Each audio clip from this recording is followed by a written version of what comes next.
ప్రభునందు ప్రియమైన సహోదరి సహోదరులకు ప్రతి ఒక్కరికి ఈరోజు శుక్రవారపు ప్రార్థనా సమయంలో మీ గృహాల్లో ఈ లైవ్ కార్యక్రమానికి ఛానళ్ళు ఓపెన్ చేసుకుని దేవుని వాక్యం వినటానికి కలిసి ప్రార్థించి స్తుతించడానికి చేరువచ్చిన సహోదరి సహోదరులైన ప్రతి ఒక్కరికి కూడా ప్రభు అయిన యేసుక్రీస్తు నామములో శుభాలు వందనాలు తెలియపరుస్తూ ఉన్నాను. ప్రియులారా, మీ వాళ్ళు కలిపి బుధవారం శుక్రవారం ఈ 3 పర్యాయాల్లో దేవుని వాక్యాన్ని కలిసి నేను ఆశిస్తున్నాను, నమ్ముతూ ఉన్నాను. అలాగే రోజు మీ కుటుంబాల్లో సాధ్యమైనంత వరకు కుటుంబ ప్రార్థనలు జరుగుతున్నాయని కూడా నేను నమ్ముతున్నాను. ప్రియులారా, ఇది ఒక క్రమమైన పద్ధతిగా చక్కగా మనం పెట్టుకోవాలి. ఇది చాలాసార్లు మనం విన్నాం. ఆ విధంగా జరుగుతున్నాయని కూడా నేను తలుస్తున్నాను. ఈరోజు ప్రార్థనా సమయానికి దేవుని వాక్యంలోనికి మనం వెళ్ళటానికి వచ్చాం కనుక మీరున్న కూర్చున్న స్థలంలోనే దయచేసి నాతో పాటు ప్రార్థనలో ఏకీభవించి తర్వాత ఒక పాట మనం చూసుకుని దేవుని వాక్యంలోనికి మనం వెళ్దాము. దయచేసి తలలు వంచుకుందాం, కళ్ళు మూసుకుందాం. ప్రేమగల ప్రభువా, కృపగలిగిన మా తండ్రి, మా ప్రియులు మేము మా గృహాల్లో నీ వాకుల కొరకు వేచి చూడడానికి, నీ బిడ్డలతో కలిసి నాయన కలిసి స్తుతించడానికి, మీతో సహవాసం చేయటానికి మాకిచ్చిన ఈ మంచి తరుణాన్ని బట్టి వందనాలు. ఈ దినంలో గత దినాల్లో గత వసంతాల్లో నాయన కునుకక నిద్రించక కాపాడి, విడువక ఎడబాయక కాపాడి, పోషించి సంరక్షించి భద్రపరచి మీలో నిలిచి ఉండినట్లు మీ కృపను సమృద్ధిగా అనుగ్రహించిన విధానాన్ని బట్టి స్తోత్రాలు. మరలా ఈ దినములో నీ పాదాలకు చేరి తండ్రి నీ సహవాసమును కలిగి ఉంటకు, నీ మాటలు ధ్యానించుటకు మేము సిద్ధపడి ఉండగా ఆయా గృహాల్లో చేరిన నీ బిడ్డలైన వారందరినీ మమ్ములను మీ స్వాధీనంలో తీసుకొనండి. దుష్టుణ్ణి దూరపరచండి. మాకు ప్రయోజనకరంగా, దీవెనకరంగా, మీ నామానికి మహిమకరంగా ఈ కార్యక్రమం జరుగునట్లు దీవించమని కోరుతూ మా ప్రభు అయిన క్రీస్తు నామముని ప్రార్థన అడుగుచున్నాము తండ్రి, ఆమెన్. ప్రార్థన అడుగుచున్నాము తండ్రి, ఆమెన్.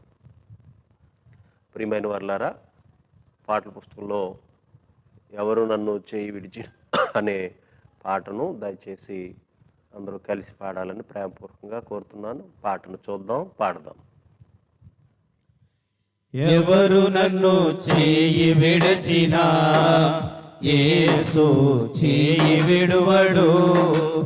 ఎవరు నన్ను చేయి విడచినా యేసు చేయి విడువడు. చేయి విడువడు, చేయి విడువడు, చేయి విడువడు, చేయి విడువడు, చేయి విడువాడు. నన్ను చేయి విడువాడు. ఎవరు నన్ను చేయి విడచినా యేసు చేయి విడువడు. ఎవరు నన్ను చేయి విడచినా యేసు చేయి విడువడు.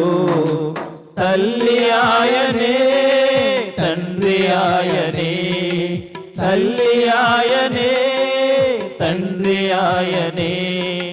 లాలించును, పాలించును, లాలించును, పాలించును. ఎవరు నన్ను చేయి విడచినా యేసు చేయి విడువడు. ఎవరు నన్ను చేయి విడచినా యేసు చేయి విడువడు. వేదన శ్రమలు ఉన్నప్పుడెల్లా, వేదన శ్రమలు ఉన్నప్పుడెల్లా వేడుకొందునే, కాపాడునే, వేడుకొందునే, కాపాడునే. ఎవరు నన్ను చేయి విడచినా యేసు చేయి విడువడు. ఎవరు నన్ను చేయి విడచినా యేసు చేయి విడువడు.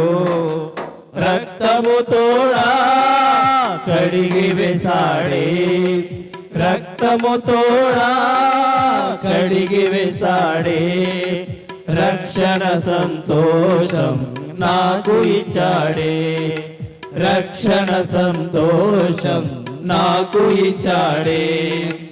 ఎవరు నన్ను చేయి విడచినా యేసు చేయి విడువడు, ఎవరు నన్ను చేయి విడచినా యేసు చేయి విడువడు. ఆత్మచేత అభిషేకించి, ఆత్మచేత అభిషేకించి, వాక్యము చే నడుపుచున్నాడే, వాక్యము చే నడుపుచున్నాడే. ఎవరు నన్ను చేయి విడచినా యేసు చేయి విడువడు, ఎవరు నన్ను చేయి విడచినా యేసు చేయి విడువడు, చేయి విడువడు, చేయి విడు, చేయి విడువడు, చేయి విడువడు, చేయి విడువడు, చేయి విడువడు, చేయి విడువాడు, నన్ను చేయి విడువాడు. ఎవరు నన్ను చేయి విడచినా యేసు చేయి విడువడు, ఎవరు నన్ను చేయి విడచినా యేసు చేయి విడువడు.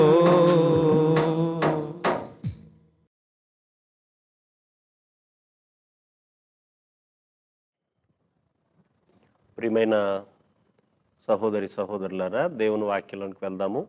దేవుని సహాయం కొరకు చిన్న ప్రార్థన చేసుకుందాం. ప్రేమగల ప్రభువా, మీ సన్నిధిలో మీ మాటల కొరకు మేము ప్రయత్నిస్తూ ఉన్నాము. నీ మాటల కొరకు వెదికే వారితో మీరు మాట్లాడతారు. నీ పిల్లలతో మాట్లాడడం అత్యంత ప్రియమైనది నీ మనసు. ప్రభువా, నీ ఉద్దేశము మా పట్ల ఎంత ఉన్నతమైనదో, నీ తలంపులు ఎంత ఉన్నతమైనవో, హెచ్చైనవో, అలాగే మా కొరకు ఎలాంటి భద్రత జాగ్రత్త మీరు కలిగి ఉంటూ ఉన్నారో, బాధ్యతను కలిగి ఉన్నారో, మేము మిమ్మల్ని హత్తుకుని ఎలాంటి జాగ్రత్తలు కలిగి ఉండాలో మీరు వాక్యంలో రాయించారు. ప్రభువా, ఈరోజు ఇదిగో మా కొరకు మీరు రాయించిన మాటల్లోని సారమును మేము గ్రహించినట్లు మా మనస్సు తెరవండి, మా మనోనేత్రములు తెరవండి.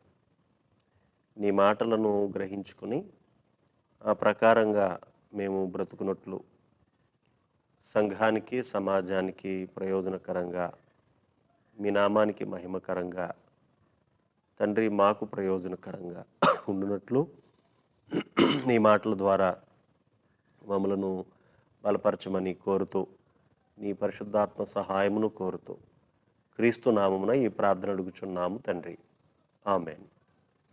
ప్రియమైన వాళ్ళారా, ఈరోజు హెబ్రీ పత్రికలో నుంచి కొన్ని వాక్యాలను మనం ధ్యానం చేసుకుందాము. హెబ్రీ పత్రికలోని హెచ్చరికలు, హెబ్రీ పత్రికలోని హెచ్చరికలు. ఇది హెచ్చరిక అని ఎందుకు అనవలసి వస్తుంది? హెచ్చరిక అవసరత ఏంటి? హెచ్చరిక అని దేనిని అంటాం? హెచ్చరిక వల్ల ఉపయోగాలు ఏంటి? ఊరికనే అలా పరిచయం చేసి మనం హెచ్చరికల్లోనికి వెళ్దాం. బైబిల్ గ్రంథంలో, హెబ్రీ పత్రికలోనే కాదు, బైబిల్ గ్రంథంలో చాలా చోట్ల హెచ్చరికలు ఉన్నాయి. ప్రభు అయిన యేసు నోట స్వయంగా హెచ్చిన హెచ్చరికలు ఉన్నాయి, అపుస్తలుల నోట ఉన్న హెచ్చరికలు ఉన్నాయి. ఇవన్నీ మన ప్రయోజనం కొరకే. హెచ్చరికలు ఎందుకు ఇవ్వాల్సి వస్తుంది అంటే, మనం ప్రభు యొక్క సన్నిధి నుండి పడిపోయే ప్రమాదం ఉంది. పౌలు కొరింథీయులకు రాస్తూ, నేను నిలబడ్డాను అనుకున్నవాడు పడిపోకుండా జాగ్రత్తగా చూసుకోవాలి. ఇది హెచ్చరిక. అలాగే పడిపోకుండా కాపాడేదానికి అవసరం హెచ్చరిక. రెండోది, మనం ఈ లోకంలో మనం ఉన్నాం. ఈ లోకంలో ఉన్నప్పుడు ఈ లోకం మనలను ఆకర్షించే ప్రమాదం ఉంది.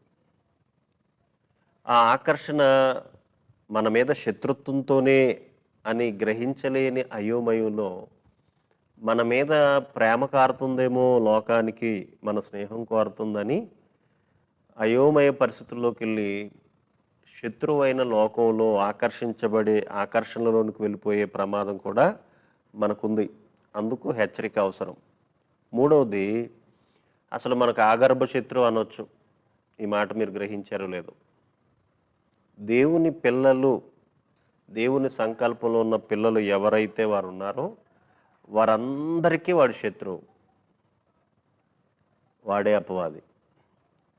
వాడు ఖచ్చితంగా ప్రతి విశ్వాసి మీద టార్గెట్ పెట్టుకుంటాడు.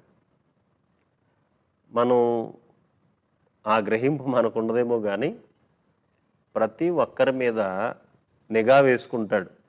మన బలహీనతల మీద, మన పనుల మీద, మన ప్రార్థనల మీద. దేవుడు మన చర్యలన్నింటినీ ఎంత బాగుగా ఎరిగినవాడో అపవాది కూడా బాగా ఎరిగినవాడే. ఎందుకంటే దేవుని కొరకు బ్రతకడం దేవునికి ఇష్టమైనా, అది మనకు మంచిదైనా వాడికి ఇష్టం లేదు. కనుక దేవుని పిల్లలను దేవుని పిల్లలు కాకుండా చేయటానికి శత్రువు అయిన అపవాది చాలా రకాలుగా మనలను దేవునికి కాకుండా చేయటానికి, మనలను దేవునికి దూరం చేయటానికి ప్రయత్నిస్తూ ఉంటాడు. అది గ్రహించుకోవటానికి, శత్రువు నుంచి తప్పించుకోవటానికి, శత్రువుని జయించడానికి ఖచ్చితంగా దేవుడు హెచ్చరికలు అవ్వాలి.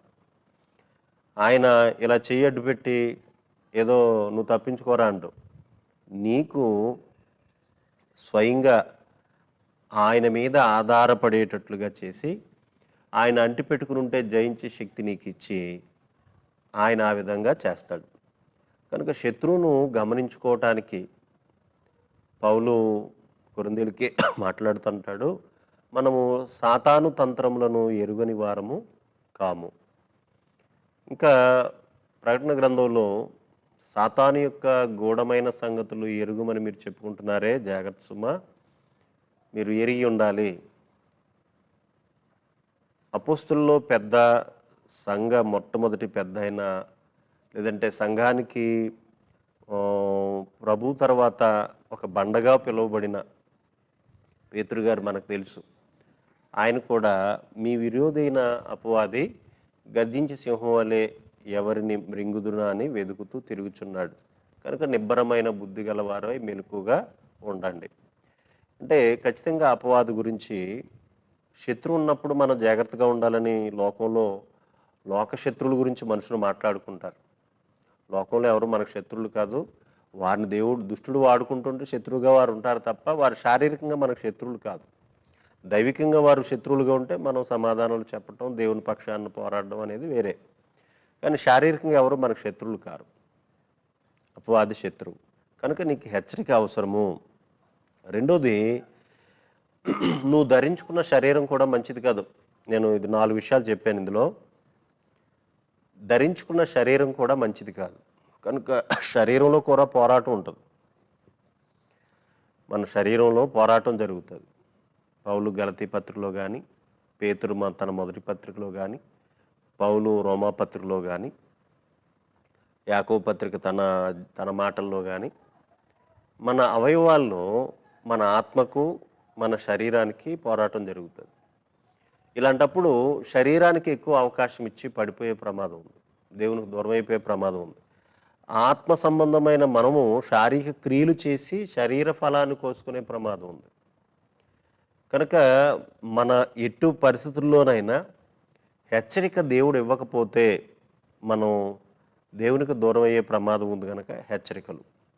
అయితే హెచ్చరికల వల్ల నేను ఏ హెచ్చరికలు అనే దాంట్లోకి ముందులోకి వెళ్ళక మునుపు హెచ్చరికలు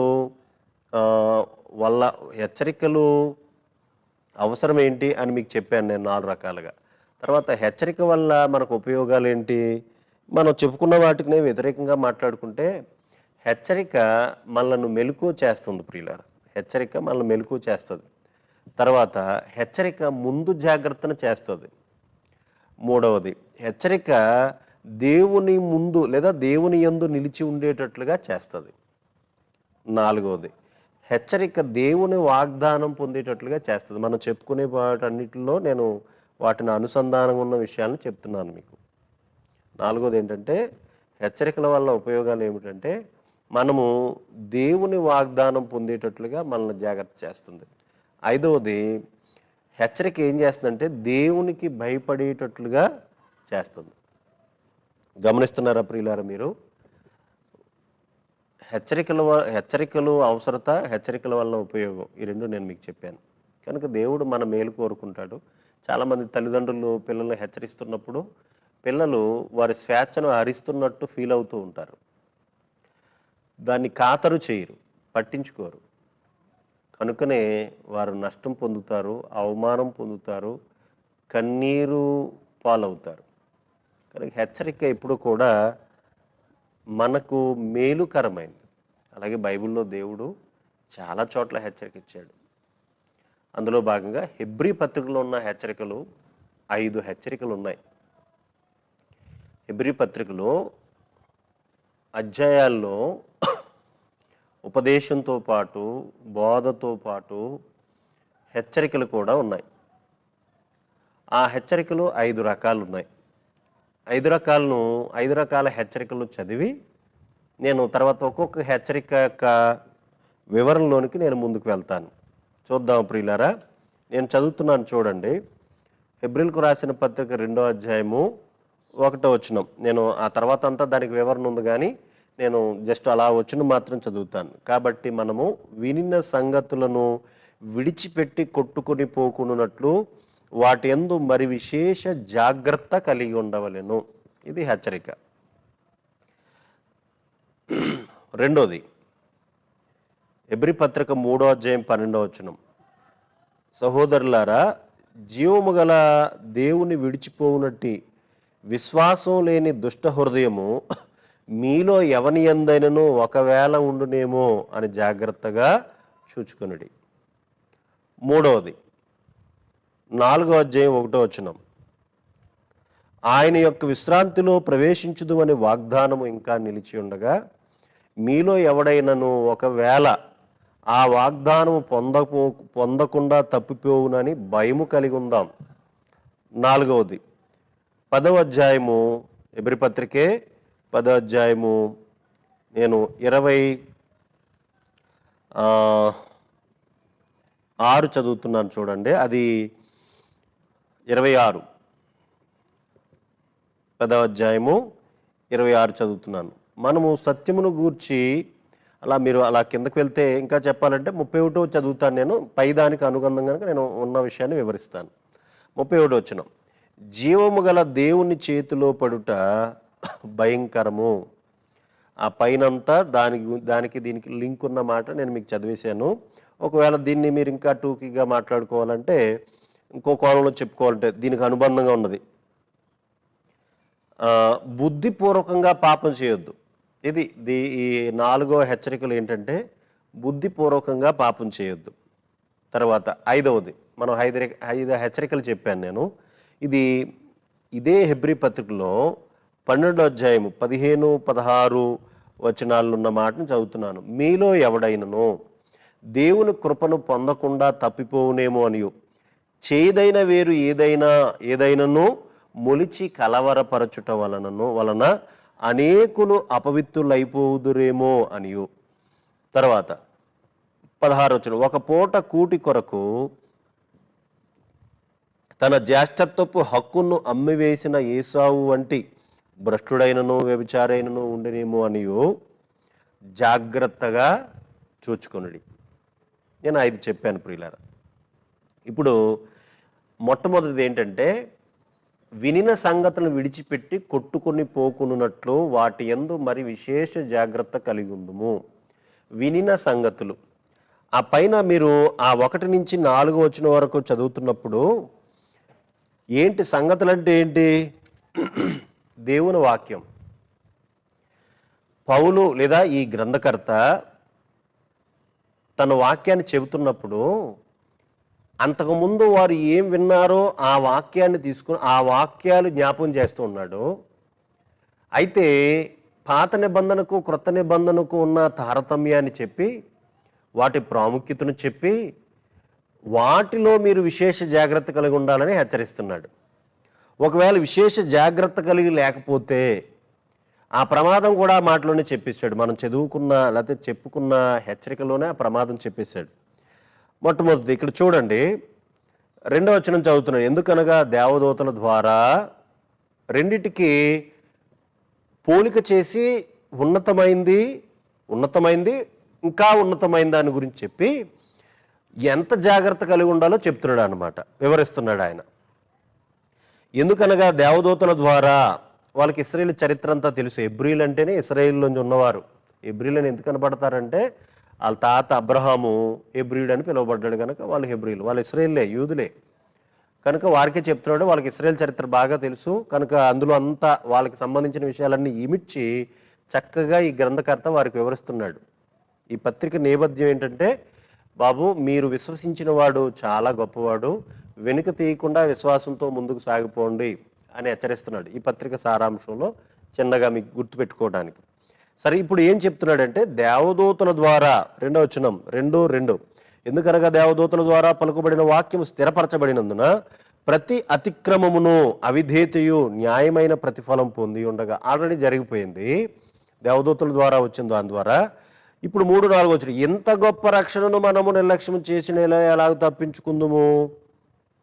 చూడండి ఎలా ఉంది. ఇంతకీ ఏం చెప్తున్నాడు ఇక్కడ రచయిత ఈ పత్రికలో, ఈ హెచ్చరికలో ఏం చెప్తున్నాడు ఈయనంటే, మీకు ఇశ్రాయేలు తెలుసు కదా, మీ తాత ముత్తాతలు, ఓ తెలుసు, వారికి ధర్మశాస్త్రం ఇచ్చాడా దేవుడు? ఓ ఇచ్చాడు. ఎవరి ద్వారా ఇచ్చాడు? మోషే ద్వారా. అదేనండి, మోషే ద్వారానే దేవుడు ఇచ్చాడు. కానీ వారికి మోషే గారికి ఎక్కడ ధర్మశాస్త్రం ఎవరు ఇచ్చాడు? సీనాయి పర్వతం దగ్గర దేవదూత ద్వారా ధర్మశాస్త్రం ఇచ్చాడు. అదే కదా స్టెఫెను గారు 6వ అధ్యాయం 7వ అధ్యాయంలో చెప్తాడు, దేవదూతల ద్వారా దేవుని వాక్యమును తీసుకుని వాడితడే, ధర్మశాస్త్రం తీసుకుని వాడితడే అని చెప్తాడు కదా. కనుక దేవదూతల ద్వారా వాక్యం స్థిరపరచబడి వారికి ఇవ్వబడింది. అది అందులో దేవుడు హెచ్చరించి జాగ్రత్తగా బ్రతకండ్రా అని హెచ్చరించాడు. అయితే వాళ్ళు ఏం చేశారు? అవిధేయత కలిగి బ్రతికారు, అతిక్రమం కలిగి బ్రతికారు. కనుక వాళ్ళు న్యాయమైన ప్రతిఫలాన్ని పొందారు. అంటే ఏం చేశారు? కొట్టుకుని పోయారు. కొట్టుకుని పోవడం అంటే మనకు తెలుసు కదా ప్రియులారా, కొట్టుకుని పోవడం అంటే మనకు తెలుసు కదా, కనబడకుండా పోవడం. నేను దీనికి వాళ్ళు ఏమైపోయారు కొట్టుకుని పోవడం అనే దానికి ఏ విషయం చెప్తానంటే, వారు అరణ్యంలో రాలిపోయారు, దేవునికి కోపం పుట్టించారు, కనాను దేశపు విశ్రాంతిలో ప్రవేశింపలేకపోయారు, దేవుని నుండి వారు తప్పించుకోలేకపోయారు, దేవుని కోప ప్రవాహంలో కనబడకుండా కొట్టుకొని పోయారు, అరణ్యములో ఆకుల్లాగా రాలిపోయారు. ఎందుకు వాళ్ళు పోల్చి విశ్వాసులకు చెప్తున్నాడంటే, దేవదూతల ద్వారా ఇచ్చిన ధర్మశాస్త్రానికి ఎంత శక్తి ఉంటే దాన్ని ధిక్కరిస్తేనే ఊరుకోకపోతే దేవుడు క్రొత్త నిబంధనలు ఆ 1వ అధ్యాయంలోనే ప్రవక్తల ద్వారా నానా విధములుగా మన పితరులతో మాట్లాడిన దేవుడు, ప్రవక్తల ద్వారా నానా విధాలుగా మాట్లాడాడంట దేవుడు. కానీ ఈ చివరి దినాల్లో దేవుడు తన కుమారుడైన అంటే మన ప్రభువైన క్రీస్తు ద్వారా మాట్లాడాడు. క్రొత్త నిబంధన మరి శ్రేష్టమైనది. ఆ ఇచ్చిన యేసుక్రీస్తు మహోన్నతమైన వాడు, దేవదూతల కంటే శ్రేష్ఠుడైన వాడు. అలాంటి యేసుక్రీస్తు వలన పొందిన క్రొత్త నిబంధన ధిక్కరిస్తే, పాత నిబంధన దేవదూతల ద్వారా ధర్మశాస్త్రం ఇచ్చినప్పుడు వాళ్ళు అతిక్రమిస్తే, అవిధేయత చూపిస్తే, అవిశ్వాసం చూపిస్తే, దేవుడు వారిని కొట్టుకుని పోయేటట్లుగా చేస్తే, దేవుడు వారి మీద కోపం చూపిస్తే, దేవదూతల కంటే శ్రేష్ఠుడైన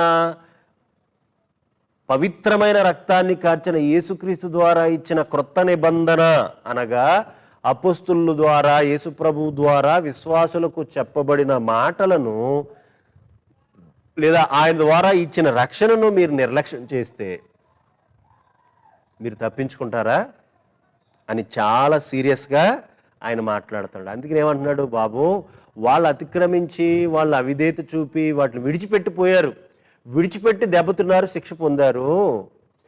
అలా మీరుండకండి. వినిన సంగతులు యందు అవి దృఢపరచబడిన సంగతులు, అవి స్థిరపరచబడిన సంగతులు గనక వాటిని విడిచిపెడితే మీరు కొట్టుకొని పోతారు, శిక్ష పాలవుతారు గనక మీరు విడిచిపెట్టొద్దు. వాటిని ఎల్లప్పుడూ ధ్యానం చేస్తూ సరిగా నడవండి, తప్పిపోకుండా నడవండి, తిన్నగా నడవండి అని చెప్తున్నాడు. ఇది మొదటి హెచ్చరిక. రెండోది 3వ అధ్యాయం 12వ వచనంలో చూడండి ప్రియులారా. నేను 5 హెచ్చరికలు అన్నాను కదా, నేను రెండోది చెప్తున్నాను. 3వ అధ్యాయం 12వ వచనంలో చదువుతున్నాను చూడండి. చాలా పూర్వపు సంగతులు చెప్పుకుంటూ వచ్చి దానికి అనుబంధంగా ఈ హెచ్చరికని చెప్తున్నాడు. సహోదరులారా, జీవము గల దేవుని విడిచిపోవునట్టి విశ్వాసము లేని దుష్ట హృదయము. ఎంత భయంకరం చూడండి ప్రియులారా. ఇలా మాట్లాడుతున్నాడంటే అసలు వాళ్ళు ఎలాంటి తెగింపులోకి వెళ్ళిపోయే ప్రమాదం ఉందో. సహోదరులారా, జీవము గల దేవుని విడిచిపోవునట్టి విశ్వాసము లేని దుష్ట హృదయము మీలో ఎవరి ఎందైనను ఒకవేళ ఉండునేమో అని జాగ్రత్తగా చూచుకోండి. దీనికి 2 కారణాలు చెప్తున్నాడు ఇక్కడే. ఏంటది? వారికి హెచ్చరిక చేయడానికి 2 కారణాలు. ఒకటి ఏంటంటే వారు హృదయాన్ని కఠినపరుచుకుంటున్నారేమో, కఠినపరచుకోవద్దు. రెండోది, హృదయాన్ని కఠినపరచుకోవడానికి కారణం ఏంటంటే వారిని పాపం భ్రమకు గురి చేస్తుంది. పాపం వలన భ్రమకు గురి చేయబడుతుంటే ఆ భ్రమలో వీళ్ళు వాక్యాన్ని, దేవుని వాక్య శబ్దాన్ని వినకుండా హృదయాన్ని కఠినపరుచుకుంటున్నారు. అలా కఠినపరుచుకుంటే దుష్ట హృదయం అయిపోతుంది అది. అలా దుష్ట హృదయమైన వాళ్ళు ఏం చేస్తారో తెలుసా? లోబడ్డానికి బదులు దేవుని శోధిస్తారు, దేవుణ్ణి విసికిస్తారు, దేవునికి కోపాన్ని రప్పిస్తారు. అణుచుకొని ఉన్న దేవుని కోపాన్ని మరలా ఎజ్కేలు గ్రంథంలో అంటాడు, తీగే ముక్కుకు పెట్టి లాగి మరి నాకు కోపాన్ని పుట్టిస్తున్నారు అని ఎజ్కేలు గ్రంథంలో ఆ గ్రంథకర్త చెప్తాడు. మరలా కోపాన్ని పుట్టిస్తారు. ఎందుకయ్యా ఇలా అయిపోయారంటే వాళ్ళు పాపము వీళ్ళకి భ్రమకు గురి చేస్తుంటే ఆ పాపపు భ్రమలో హృదయాన్ని కఠినపరుచుకుంటుంటే దేవుణ్ణి వెళ్ళిపోవాలన్న దుష్ట హృదయంగా వాళ్ళు మారిపోతున్నారు. ఇది మీరు కనుక అంటున్నాడు. ఆ కింద కూడా దానికి అనుబంధంగా హెచ్చరిక ఏం చేస్తున్నాడంటే చూడండి, నేను ఆ కింద ఉన్న మాటను చదువుతున్నాను ప్రియులారా. కింద 14-15 కలిపి ఉన్నాయి. నేడు మీరు ఆయన శబ్దము వినిన ఎడల కోపం పుట్టించినప్పటి వల్లే మీ హృదయములను కఠిన పరచకొనకుడని ఆయన చెప్పిన గనక పాపం వల్ల కలుగు భ్రమ చేత మీలో ఎవడును కఠిన పరచబడుకున్నట్లు నేడు అని సమయం ఉండగానే ప్రతిదినం ఒకరికొకడు బుద్ధి చెప్పుకోండి. తర్వాత ఏలయనగా మొదటి నుండి మనకున్న దృఢ విశ్వాసం అంతం మట్టుకు గట్టిగా చేపట్టిన ఎడలనే క్రీస్తుతో పాలివారు. గట్టిగా పట్టుకోండి, బుద్ధి చెప్పుకోండి, గట్టిగా పట్టుకోండి. ఈ 2 వాటిని కలుపుకుని వాళ్ళకు ఒక సూత్రాలు చెబుతున్నాడు ప్రియులారా. విడిచిపెట్టేస్తారు లేదా విడిచిపెట్టేశారు, వాళ్ళకి ఇంకా విడిచిపెట్టకూడదని చెప్తున్నాడు కానీ వాళ్ళు ఇంకా విడిచిపెట్టినట్టు లేదు, కానీ విడిచిపెట్టకుండా జాగ్రత్తగా చూసుకోండి అని చెప్తున్నాడు. అయితే విడిచిపెట్టిన సంగతుల్లో ఎలాగ మనం అర్థం చేసుకోవచ్చు విడిచిపెట్టేసిన వాళ్ళ గురించి? ఇది బైబిల్ గ్రంథాన్ని ఒకసారి తెరిస్తే బాగుంటుంది. మీరు విడిచిపెట్టేసిన వాళ్ళ గురించి దేవుడు ఎంత కఠినంగా వ్యవహరించాడో ఆ సందర్భాన్ని నేను ఇలా చెప్తాను ప్రియులారా. చూడండి, నిర్గమకాండము 32వ అధ్యాయం, నిర్గమకాండం 32వ అధ్యాయం 8వ వచ్చిన భాగాన్ని నేను చదువుతున్నాను. వాళ్ళు ఐగుప్తు నుంచి కనాను దేశ ప్రయాణంలో సేనాయి పర్వతారాన్ని దగ్గరకు వచ్చారు. అక్కడ జరిగిన సందర్భంలో మోషే గారు రాసిన మాటలో చూడండి 8వ వచనం, నేను వారికి నియమించిన, అంటే అప్పటికి మోషే గారు కొండ మీద ఉన్నాడు, కొండ దగ్గరేమో యెహోషువ ఉన్నాడు, కొండ దిగున మైదాన ప్రాంతంలోనేమో పర్వతాల ప్రాంతంలోనేమో ప్రజలు ఉన్నారు. అహరోను వాళ్ళతో ఉన్నాడు. వాళ్ళు శుభ్రంగా దూడం చేసుకుని సంబరం చేసుకుని ఉత్సవం చేసుకున్నారు. ఇక లైంగిక సంబంధమైన భయంకరమైన పరిస్థితులు, తాగి తందనాడాడే పరిస్థితులు వారు చేస్తున్నారు. అప్పుడు మోషేతో దేవుడు, పర్వతం మీద ఉన్న మోషేతో అంటున్నాడు ఏమనంటే, నేను వారికి నియమించిన త్రోవ నుండి త్వరగా తొలగిపోయి తమ కొరకు పోతపోసిన దూడను చేసుకుని దానికి సాగిలపడి బలి నర్పించి, ఓయి ఇశ్రాయేలు, ఐగుప్తు దేశము నుండి నేను రప్పించిన నీ దేవుడు ఇదే అని చెప్పుకుంటున్నారయ్యా ప్రజలు. నా త్రోవను విడిచిపోయారు, నన్ను విడిచిపెట్టి వెళ్ళిపోయారు. ఇంకా ముందుకు వెళ్దామా? ఇర్మియా గ్రంథము 2వ అధ్యాయము చూడండి, అక్కడ కూడా చాలాసార్లు చాలా పరిచయం ఉన్న మాట ఇది. ఇర్మియా గ్రంథము 2:13, నా జనులు 2 నేరములు చేసి ఉన్నారు. అప్పటికి ఇర్మియా గారు బ్రతుకున్న సమయానికి కూడా ఇలా ఉన్నారు ప్రజలు. అయితే విడిచిపెట్టేశారు అని చెప్పడానికి నేను ఉదాహరణగా చెప్తున్నాను. ఇలాంటి వాళ్ళు ఉండకూడదని హెచ్చరిస్తున్న సందర్భాన్ని మనం గుర్తు చేసుకుని జాగ్రత్తగా ఉండటానికి ప్రయత్నం చేద్దాం. నా జనులు 2:13 నా జనులు 2 నేరములు చేసి ఉన్నారు, జీవజలముల ఊటనైన నన్ను విడిచి ఉన్నారు. అసలు ఓట అంటే అది ఎప్పుడూ వస్తుంది, ఆ ఓట ఆగేది కాదు. దాన్ని విడిచిపెట్టేసి ఈ ప్రజలు ఏం చేశారంటే, రెండో నేరం ఏంటంటే, తమ కొరకు తొట్లను అనగా బద్దలై నీళ్లు నిలువని తొట్లను తొలిపించుకుని ఉన్నారు. అసలు ఈ ఎంత ఎర్రి పనో చూడండి, ఎంత పిచ్చి పనో చూడండి. తర్వాత 14 సంఖ్యాకాండము 14 అధ్యాయము 4 వచ్చిన భాగాన్ని చదువుతున్నాను చూడండి. విడిచిపెట్టేశారు అనేది అలా విడిచిపెట్టకుండా, ఎందుకంటే వాళ్ళు కోపం పుట్టించారు, వాళ్ళు విడిచిపెట్టేశారు, దుష్టహృదయులు అయిపోయారు. మీరు అలా ఉండకండి అని చెప్పడానికి ఆ మాట చెప్తున్నాడు కదా. దానికి ఉదాహరణగా నేను మీకు చెప్తున్నాను ప్రియులారా. ఓ చోటకు వచ్చారు, ఆ చోట నుంచి మోషే కొద్దిమందిని, ఒరే ఆ ప్రాంతం మీకు తెలియాలి కదా, దేవుడు అన్నట్టుందో లేదో మీరు చూసుకోండి, వెళ్ళని ఒకసారి చూసిరండి రా నాయన అని మోషే గారు పంపితే, వెళ్ళొచ్చిన వాళ్ళు ఏం చేశారంటే, 2 తప్పించి మిగతా వాళ్ళు చెడ్డ సమాచారం తీసుకొచ్చారు. మనం అక్కడ మనం దాన్ని సంపాదించుకోలేము, ఎందుకంటే అక్కడ అందరూ ఉన్నత దేహులు బలశాలులు, మనం వల్ల కాదు అని చెప్పేసి ప్రజల హృదయాన్ని గాయపరిచే, దేవుని మీద అవిశ్వాసం పుట్టించే వాళ్ళు దుర్వార్తను వాళ్ళు తీసుకొచ్చారు, లేని వార్తను తీసుకుని వచ్చారు. ఇలాంటప్పుడు ప్రజలందరూ కూడా భయపడిపోయి ఈ లక్షల మంది కూడా ఎలాంటి నిర్ణయానికి వచ్చేసారు తెలుసా? చూడండి, వాళ్ళు 4 వచ్చిన వారు మనము నాయకును ఒక నియమించుకుని ఐగుప్తునకు తిరిగి వెళుదుమని ఒకడితో ఒకడు చెప్పుకొనగా. తిరిగి వెళ్ళిపోవడం ఏంటి? మన భాషలో, కొత్త నిబంధన భాషలో చెప్పమంటారు, ఐగుప్తు అంటే పాపం, ఐగుప్తు అంటే పాపపు జీవితం, లోక జీవితం. అందులోంచి విడిపించబడ్డాం మనం. వాళ్ళు పస్కా పశువు ద్వారా, యేసుప్రభు ద్వారా మనమైతే, వాళ్ళు పస్కా రక్తం బలి ద్వారా వాళ్ళు విడిపించబడ్డారు. ఆ దరిద్రమైన ఐగుప్తుకు మరలా ఏమంటున్నారు, వెళ్ళిపోదాం, మనకు ఒక నాయకుడు కావాలి. మీకు నాయకుడు లేకుండా వెళ్ళలేరు. దేవుడు మోషేని సొంత నాయకుని ఇస్తే వీళ్ళగానే ఒక నాయకుడిని నిలబెట్టుకుని వెళ్ళిపోదాం అనుకుంటున్నారని చూడండి వీళ్ళు. కనుక వీళ్ళు ఈ విధంగా విడిచిపెట్టేయటానికి ప్రయత్నించకూడదు. మీరు ఎంత భయంకరమైన శిక్ష పొందుతారో తెలుసా అనటానికి, బాబు ఇదిగో జాగ్రత్త. నేను కొత్త నిబంధనలో కూడా 6వ అధ్యాయం 66వ వచనంలో మీరు తీసుకోండి నేను చెప్పేస్తున్నాను. యేసుప్రభు, నా శరీరము జీవాహారము, నా రక్తము మీకు పానీయము అని చెప్పి, నా శరీరము తినేవాడు, నా రక్తం త్రాగేవాడు నిత్యజీవం కలిగిన వాడు, అంత్య దినమున వాడిని నేను లేపుతాను, వారి యందు నేను, నా యందు వారు ఉంటారు అని 6వ అధ్యాయంలో యూదులతో ఆయన డిస్కషన్ చేస్తూ చెబుతూ ఉంటే, ఆ మాట అర్థం కాక శిష్యులు కూడా సనుక్కుంటూ ఉన్నారు. వాళ్ళతో కూడా అన్నాడు, శరీరం కేవలం నిష్ప్రయోజనం, ఆత్మని జీంపు చేయుచున్నది అని చాలా మంచి విషయాలు చెప్తుంటే, ఈయన శరీరాన్ని ఎలా తిన్నిస్తాడు, ఈయన చనిపోతాడా ఏంటని వాళ్ళు అభ్యంతరపడ్డారు. అభ్యంతరపడి వాళ్ళు ఏం చేశారో తెలుసా? 66వ వచనంలో చూడండి. వారు అప్పటి నుండి ఆయన శిష్యులు అనేకులు వెనుక తీసి వేరైపోయి ఎన్నడనో ఆయనను వెంబడింపలేదు, వెనక్కి వెళ్ళిపోయారు, ఆయన విడిచిపెట్టుకున్నారు. ఎంత దారుణం అండి! ఈ రోజుల్లో విశ్వాసుల విధానాలు చూస్తుంటే చాలా సులువుగా విశ్వాసంలోనికి రావటం.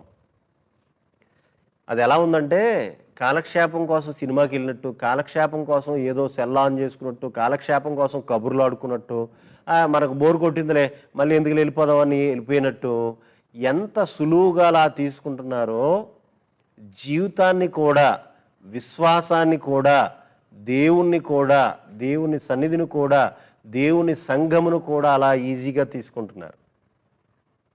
అయ్యా అమ్మ, నేను అలాంటి వారికి చెప్పే హెచ్చరిక ఏంటో తెలుసా? పర్యవసానం ఏంటో తెలుసా? దేవుడు వారిని ఏం చేశాడో తెలుసా? దేవుని కోపానికి వారు గురయ్యారు. దేవుడు వారికి ఒక ప్రమాణం చేశాడు. ఏంటో తెలుసా? మీరు నా విశ్రాంతిలో ప్రవేశింపరు. నన్ను విడిచిపెట్టిన మీరు నన్ను అనుసరించని మీరు, నాతో బంధాన్ని తెంచుకున్న మీరు, నాకు ప్రతిగా మారిపోయిన మీరు నా విశ్రాంతిలో ప్రవేశింపరు. కనుక మనకు వారిని చూపిస్తూ పోలిక చేస్తూ మనకిస్తున్న హెచ్చరిక ఏంటో తెలుసా? మన పితరులలాగా, అనగా ఇశ్రాయేలీలాగా, అక్కడ ఉన్న హెబ్రీల్లో ఉన్నవారు కానీ మనం కానీ తీసుకోవాల్సిన విషయం ఏంటంటే, పితరులలాగా దుష్ట హృదయము, అనగా దేవుణ్ణి విడిచిపెట్టే దుష్ట హృదయం. ఎలాంటి దేవుణ్ణి? జీవము గల దేవుణ్ణి విడిచిపెట్టే దుష్ట హృదయం తెచ్చుకోకండి. జీవాన్ని విడిచిపెడుతున్నావంటే, జీవాన్ని వద్దు అంటున్నావంటే, వద్దు అనుకుంటున్నావంటే మరణాన్ని హత్తుకుంటున్నావనే కదా అర్థం, ఇంకోటి లేదు కదా. జీవం మరణం, దీనికి వేరే ఇంకో మూడో పదం ఏముండదు కదా దీనికి. నువ్వు మరణాన్ని హత్తుకుంటున్నట్టే. కనుక ఈ హెచ్చరికను గుర్తు చేసుకుందాం ప్రియులారా. ఇది రెండో హెచ్చరిక. మొట్టమొదటి హెచ్చరిక ఏంటంటే, వినిన సంగతులను విడిచిపెట్టి కొట్టుకుని పోకుండా వాటి యందు విశేష జాగ్రత్త కలిగి ఉండండి. రెండోది ఏంటి? జీవము గల దేవుని విడిచిపోనట్టి దుష్ట హృదయం కలిగిన వాడు ఎవడైనా మీలో ఉండకుండా జాగ్రత్తగా ఉండండి. అంటే అందరూ ఒక్కడు కూడా జాగ్రత్తగా ఉండండి. మూడవది, దేవుడు వాగ్దానాలు చేస్తాడు తన పిల్లలకు. ఇందులో ఇశ్రాయేలీలకి ప్రయాణంలో వాగ్దానం ఎంత చక్కగా ఉందంటే, మనకు తెలుసు అబ్రహాముకు, ఇస్సాకు, యాకోబుకు వాగ్దానం చేశాడు.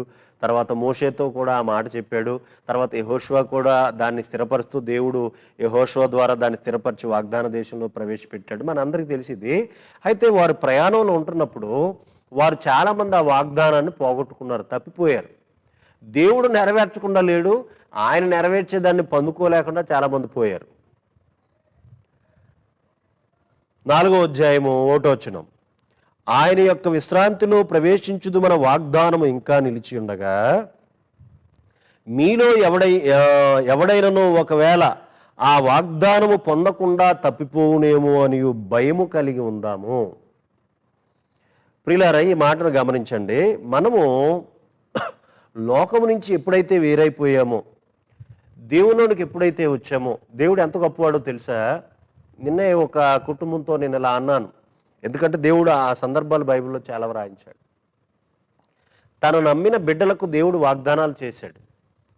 అసలు ఆ వాగ్దానాలు ఏవేవైతే ఉన్నాయో, ఒకవేళ వాగ్దానాల విషయం మనకు తెలుసుకోకపోవచ్చు, కానీ మనకు మరుగై ఉండొచ్చు, లేకపోతే మనం వాటిని గ్రహించలేకపోయి ఉండొచ్చు. కానీ దేవుని చట్టంలో, దేవుని యొక్క కోణంలో తన యందు భయభక్తులు గలవారు వాగ్దానాలు ఏమున్నాయో తెలియదు, కానీ వాగ్దానాలు మాత్రం దేవుడు నెరవేరుస్తాడు. నాకు చాలా సంతోషం వేసింది. అసలు ఆ వాగ్దానాలు మనకు తెలియదు, కొన్ని అసలు మనం గ్రహించలేము. కానీ మనం గ్రహించలేం కదా, ఆయన నెరవేర్చకుండా ఉండడు. తన యొక్క విధానంలో, విధి విధానంలో దాన్ని నెరవేర్చుకుంటూ వెళ్ళిపోతాడు. సరే, ఇప్పుడు ఇక్కడ మనం మాట్లాడేది ఏంటంటే, కనాను దేశాన్ని ఇస్తానని దేవుడు అబ్రహాము, ఇస్సాకు, యాకోబులకు, మోషేకు, పితరులకు వాగ్దానం చేశాడు. దాన్ని వారు నమ్మారు, ఆ ప్రకారం బ్రతికారు, విశ్వసించారు, ముందుకు వెళ్ళిపోయారు.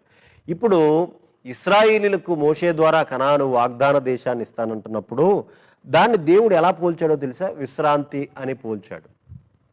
విశ్రాంతి అనేటప్పుడు ఇంకా 2 కోణాలు మనం చెప్పుకోవడానికి మీకు ఏదైనా నేను ప్రయత్నం చేస్తాను. ఏంటంటే ప్రియులారా, యేసుప్రభు ఒక మాట అన్నారు, నేను మీకు విశ్రాంతిని అనుగ్రహిస్తున్నాను అని.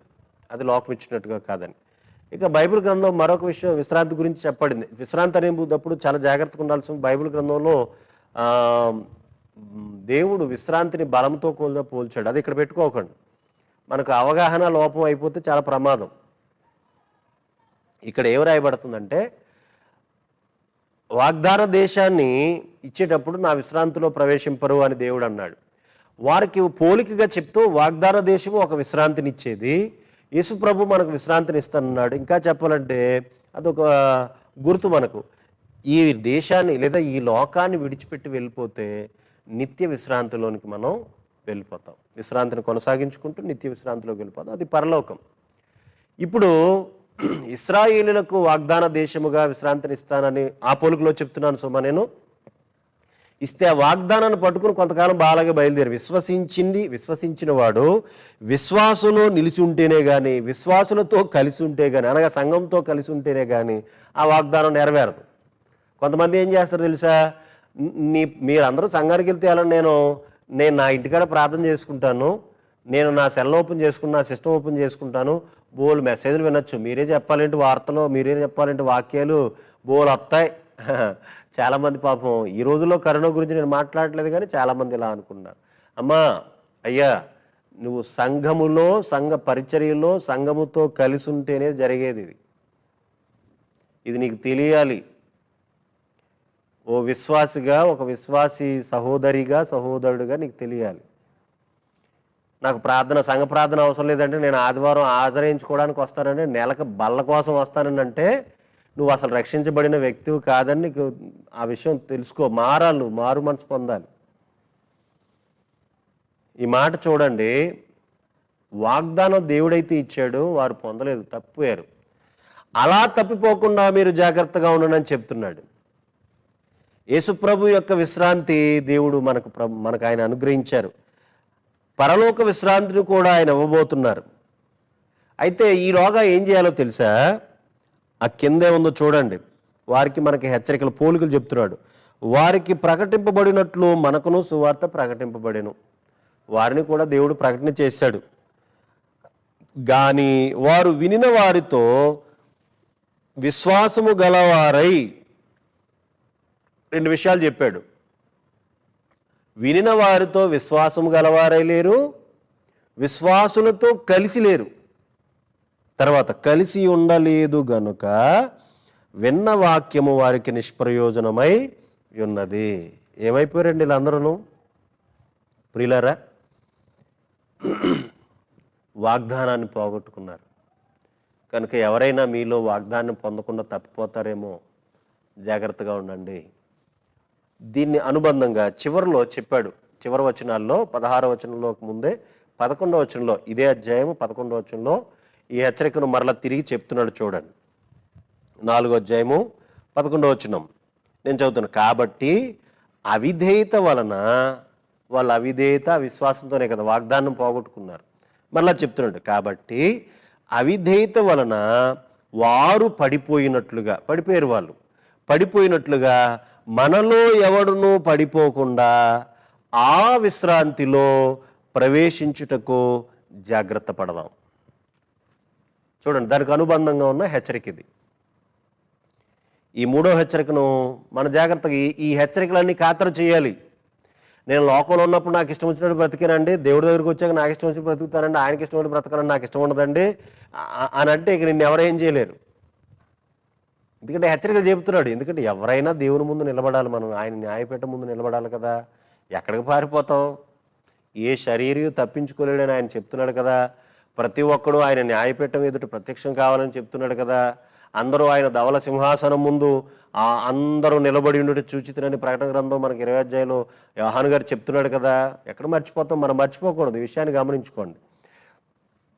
కనుక ఈ వాగ్దానాన్ని పొందకుండా మనం తప్పిపోయే ఆ సాహసాలు మనం చేయొద్దు. 4వ హెచ్చరిక 10వ అధ్యాయము 26, 27 వచనాలను చదువుతున్నాను నేను, మీరు చూడండి ప్రియులారా. ఈ 4వ హెచ్చరికలో హెబ్రీ పత్రిక 10వ అధ్యాయం 26, 27, 31 కూడా నేను మీకు చదువుతాను. మనము సత్యమును గూర్చిన అనుభవ జ్ఞానం పొందిన తరువాత బుద్ధిపూర్వకంగా పాపం చేసిన ఎడల పాపమునకు బలి ఇకను ఉండదు, కానీ న్యాయపు తీర్పునకు భయముతో ఎదురు చూచుటయు విరోధులు దహింపబోవు తీక్షణమైన అగ్నియు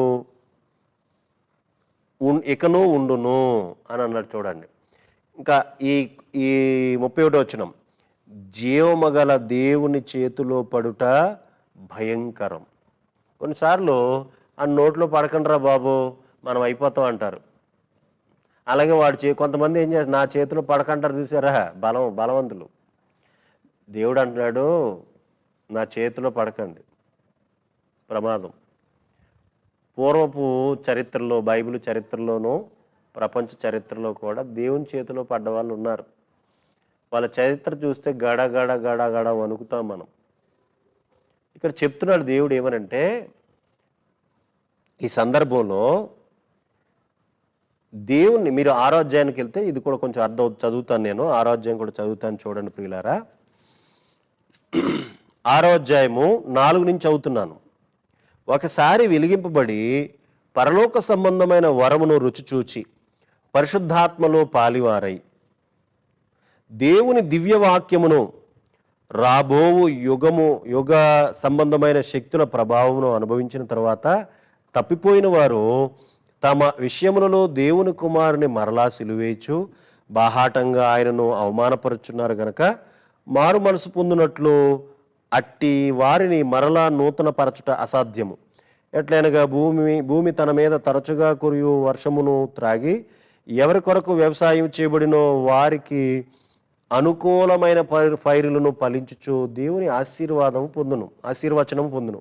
అయితే ముండ్ల తొప్పులను గచ్చ తీగలను దాని మీద పెరిగిన యెడల అది పనికి రానిదని విసర్జింపబడి శాపము పొందినదగును, తుదకది కాల్చివేయబడెను. మీకు అర్థమవుతుందా? ఒక్కసారి ప్రభువులోకి వచ్చి ఆయన ప్రేమను, పరిశుద్ధాత్మలో పాలివారం అవటం, ఆయన ప్రేమను రుచి చూడటం, దేవుని భావాలన్నీ తెచ్చుకున్న తర్వాత ఈ దరిద్రమైన లోకంలోనికి, ఉమ్మేసిన లోకంలోనికి, మనమే కక్కేసిన లోకంలోనికి తిరిగి వెళితే దాన్ని బుద్ధిపూర్వకంగా పాపం చేయడం అంటారు. ప్రియులారా, దేవుని పిల్లలను దేవుని వెంబడిస్తున్న దేవుని పిల్లలతో పాటు ప్రయాణం చేస్తూ పరలోక ప్రయాణంలో మనం పాపానికి దూరంగా ఉంటే, సత్యమును గురించిన అనుభవజ్ఞానం పొందిన తర్వాత కూడా అలాగ బుద్ధిహీనమైన పని మనం చేస్తే దేవుడు న్యాయపు తీర్పు తీరుస్తాడు.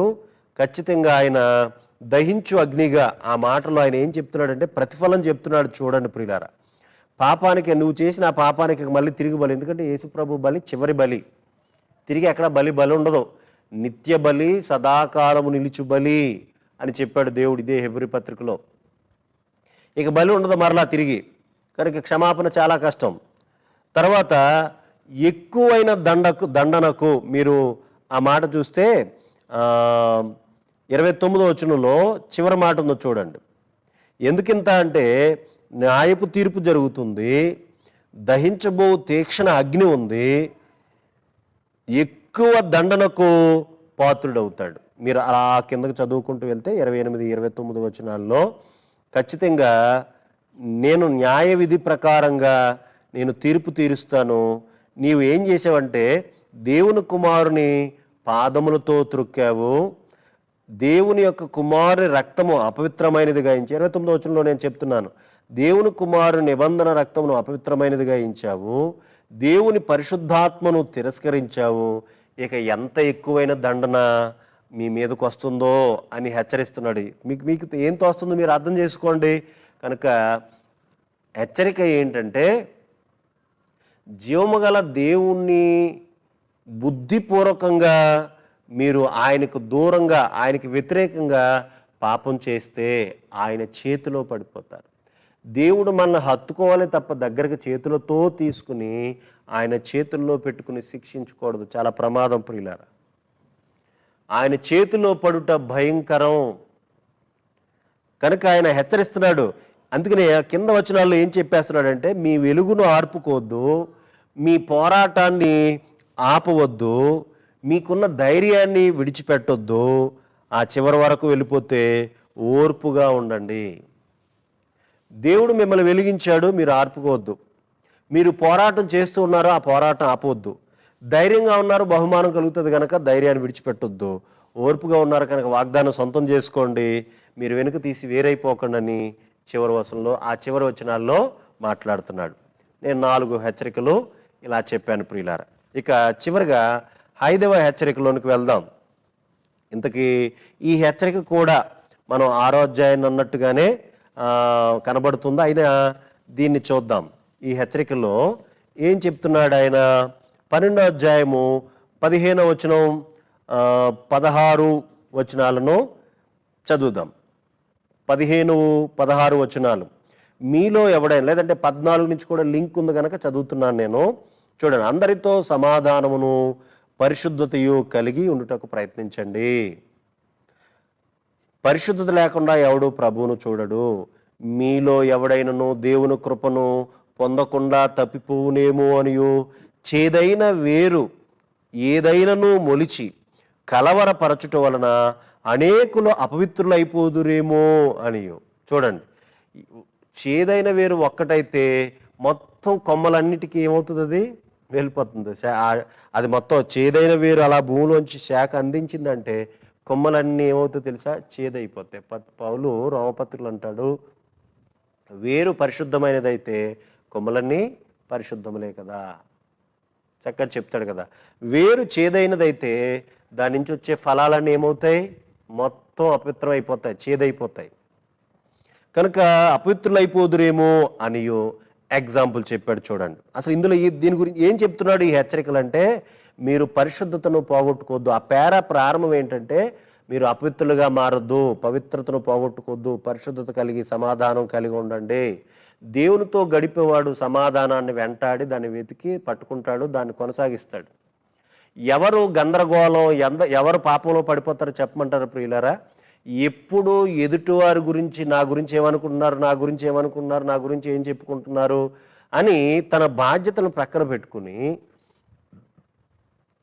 దేవునితో సంబంధం లేకుండా ఎవరైతే ఉంటారో వారు ప్రతి దానికి కూడా పీక్కుని చివరికి సమాధానాన్ని పోగొట్టుకుంటారు. ఆ తర్వాత వారు మెల్లగా పాపంలో పడిపోతారు, పరిశుద్ధతను కోల్పోతారు.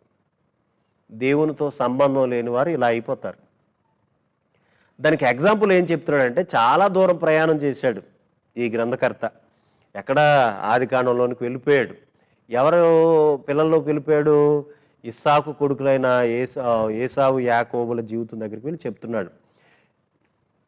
ఏం చెప్తున్నాడంటే, అపవిత్రతను కలిగి ఉండటానికి, బాబు మీరు ఇలా ఉండొద్దు అనటానికి అలా కోల్పోయిన వాడిని చూపిస్తున్నాడు. ఎవరైనా 16 వచనం 17 వచనంలో శ్రేష్టమైనది శాశ్వతమైన వాటిని చూడడానికి బదులు క్షణిక సంతృప్తి కొరకు, పూట భోజనం కొరకు, గుప్పెడు మెతుకుల కొరకు, ఎంత దరిద్రుడు దౌర్భాగ్యుడు చూడండి వీడు. ఒక్క పూట కూటి కొరకు తన జ్యేష్ఠత్వపు, తన జన్మ హక్కు, బైబిల్లో జ్యేష్ఠత్వపు హక్కు చాలా గొప్పగా ఉంది. బైబిల్లో జ్యేష్ఠత్వపు హక్కు చాలా గొప్పగా ఉంది ప్రియులారా.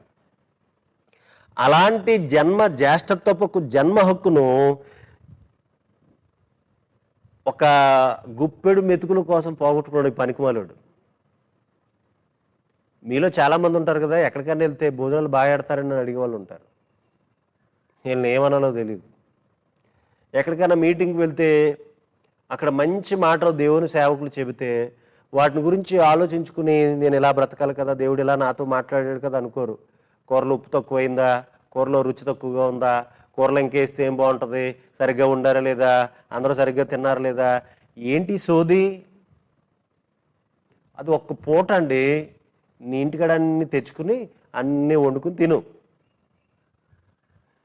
దేవుని వాక్యం గురించి మాట్లాడుకోవాల్సిన నీవు, దేవుని కొరకు బ్రతకడానికి ఆలోచించుకోవాల్సిన నీవు, తిండి గురించి దేవుణ్ణి కూడా దూరం పెట్టుకున్నంత పెద్ద సాహసం చేస్తే ఇంకా నిన్ను ఏమంటారు చెప్పండి?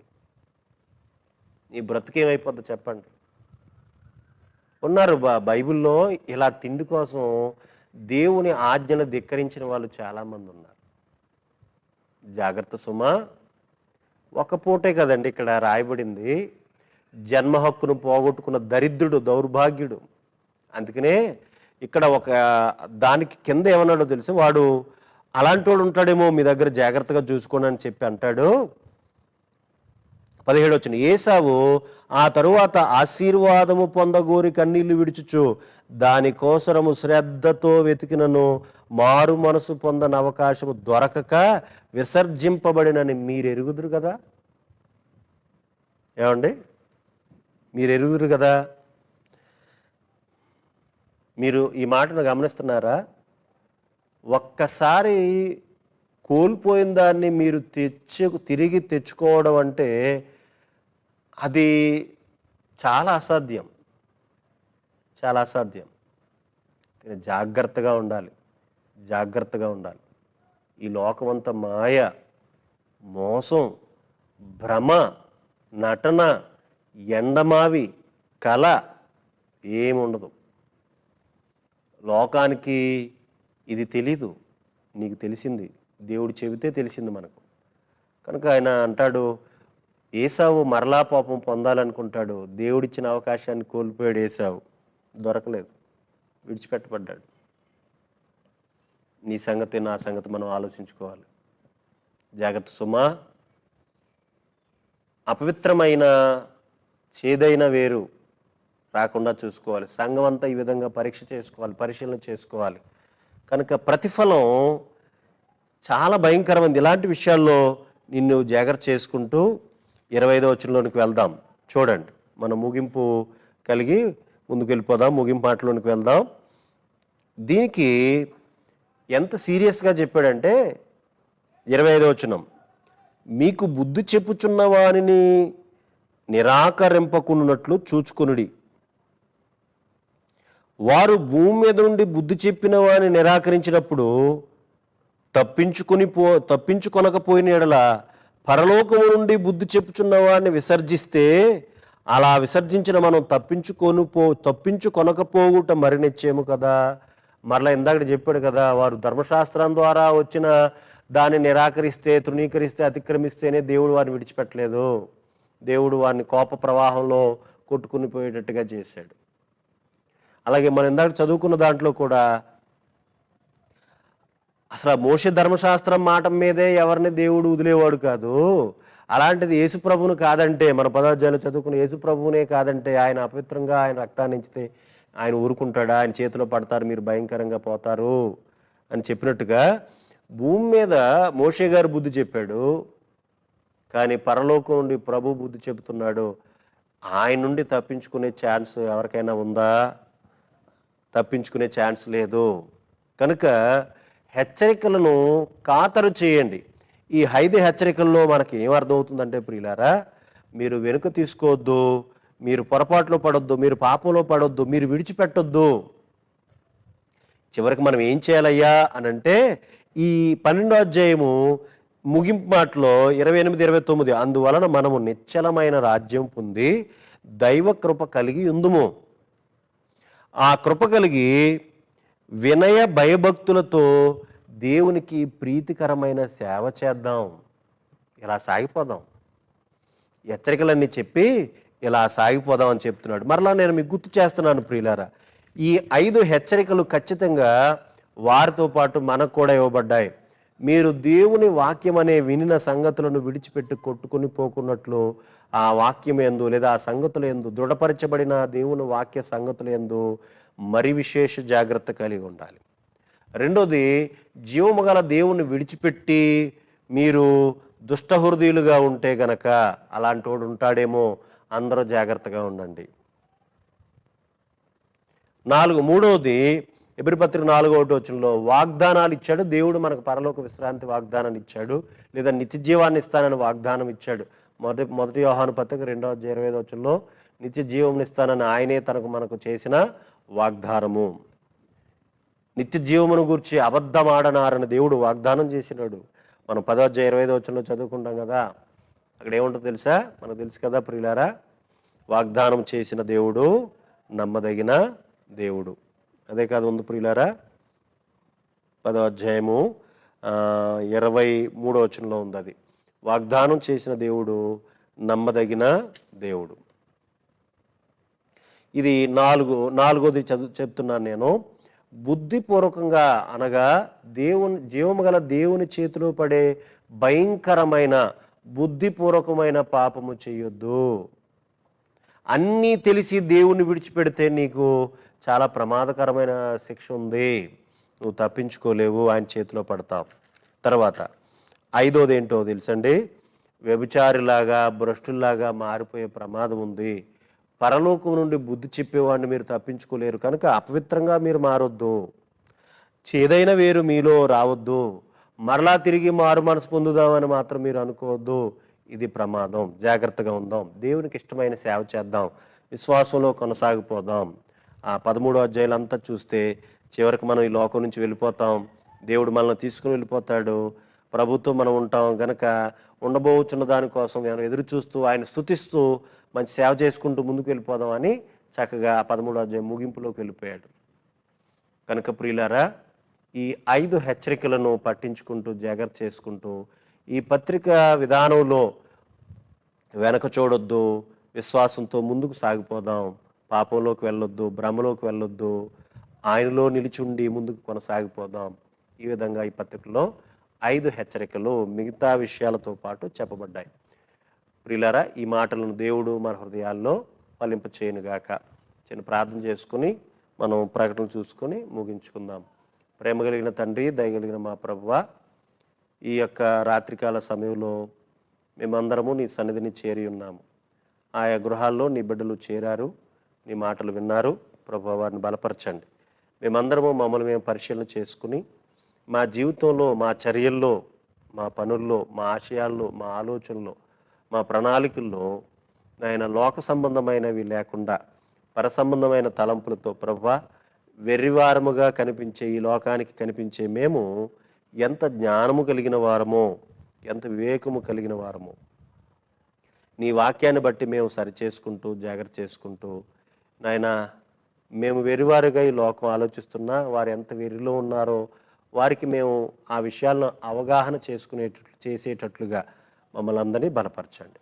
ఇంకా ఆయా గృహాల్లో ఉన్న కుటుంబాల్లో అనారోగ్యంగా ఉన్న బిడ్డలకు కృప చూపించండి. మరి రకరకాల ఇబ్బందులతో ఉన్న బిడ్డల విషయాల్లో సహాయం చేయండి. ఇంకా మరి తెగులుతో బాధపడుతున్న కుటుంబాల్లో నీ కార్యం చేసి స్వస్థపరచండి. అలాగే తండ్రి, మరి ఆదివారపు ఆరాధన కార్యక్రమాలకు మమ్మల్ని సిద్ధపరచండి. మా ప్రాంతాలు ఇదిగోనైనా వేల్పూరును ఆనుకుని మరి వీరభద్రపురము, అలాగే నెలమూరు, కావలిపురము, కేతవారిపాలెము కాలనీలోను, ఎర్నీలుగుంట, రేలంగి, తణుకు ఆయా ప్రాంతాల్లో ఉన్న బిడ్డలందరినీ జ్ఞాపం చేసుకుంటున్నాం. అలాగే కాపువరము, దాన్ని ఆనుకున్న బిడ్డలందరినీ జ్ఞాపం చేసుకుంటున్నాం. వారిని బలపరచండి. మీ చిత్తమైతే మరలా మేము భౌతికంగా కలుసుకొని సహవాసం చేసి నిన్ను ఆరాధించినట్లు మాకు సహాయం దయచేయండి. ఇదిగో చెప్పబడిన మాటల్లో ప్రభువా, మీ హెచ్చరికలను గమనించుకుని మా గమనంలోకి తెచ్చుకొని మమ్మల్ని మేము జాగ్రత్త చేసుకుంటూ సరిచేసుకుంటూ ప్రభువా, ఎక్కడ తప్పిపోతున్నామో గ్రహించుకుని మీ హెచ్చరికల్లో భాగంగా మమ్మల్ని మేము జాగ్రత్తగా పరిశీలన చేసుకుని మా కుటుంబాలను ఆయన భద్రపరుచుకుని సంఘమును భద్రపరుచుకుని నమ్మకంగా ముందుకు కొనసాగినట్లు సహాయం చేయండి. మా అందరి హృదయాల్లో నీ మాటలు ఫలింపచేయమని కోరుతూ మరి సంఘబిడ్డలైన వారందరినీ మీ పాద పద్మములకు చేరుస్తూ మా ప్రభు అయిన క్రీస్తు నామున ఈ ప్రార్థన అడుగుచున్నాము తండ్రి, ఆమెన్. మన తండ్రి అయిన దేవుని ప్రేమ, మన ప్రభు అయిన క్రీస్తు వారి కృప, పరిశుద్ధాత్మ దేవుని అన్యుని సహవాసము సన్నిధి చేరిన మనకును సకల పరిశుద్ధులకును సదాకాలం తోడైన నడిపించునుగాక, ఆమెన్. ప్రియులారా, మరి ఆదివారం యథావిధిగా ఇలాగ ఛానల్లోనే మీకు వాక్యం వినిపించబడుతుంది. గమనించండి. మీ చక్కగా మీ సమయానికి మీరు ఆరాధన సమయానికి మీ గృహాలలోనే ఒక చోటకు వచ్చి దేవుని స్తుతించి కీర్తనలు చదివి దేవుని వాక్యాన్ని విని చక్కగా మీరు ఆరాధన సమయాన్ని పాటించండి. అలా దయచేసి మీకు ఇవ్వబడిన మందులు మర్చిపోకండి. 3 రోజులు ఒక డోసు, 2వ డోసు మరొక 3 రోజులు, 6 రోజులు మరలా దాన్ని మీరు వాడడం మర్చిపోకండి. మంచిది. అందరికీ వందనాలు.